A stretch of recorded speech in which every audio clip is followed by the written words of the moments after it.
પછી તમારા T-shirt, okay આ ટોપી,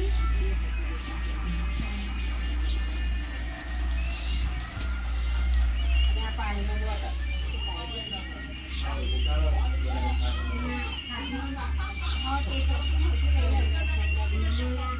તમને જે પ્રમાણે ટ્રેનિંગમાં સમજાવ્યું ને મેડમ તે પ્રમાણે કામ કરવાનું છે ને. કોઈ બી પ્રશ્ન હોય ને તો કહેવાનું.